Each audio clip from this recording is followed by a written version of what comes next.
Our next question, pabor ka ba sa impeachment ni Vice President Sara Duterte? Okay, may isang no. May lahat po ba ay yes? Isang no lang?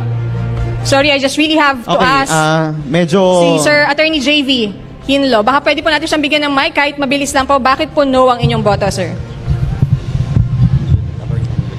No. Sa dahilan po na ngayon nagsasalita ko bilang isang kandidato ng PDP Laban, dapat natin respetuhin ang equal protection of laws. Bakit aatakihin lang si VP Sara at hindi natin pag-aralan at suriin ang confidential fund ng Pangulong Marcos at ng mga departamento na under kay Pangulong Marcos? Bakit si VP Sara lang?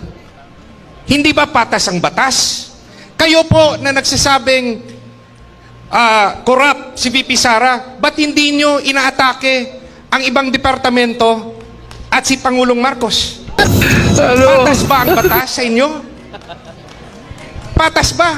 Dapat lahat, kung atakihin yung isang tao, pantay-pantay, lahat atakihin nyo.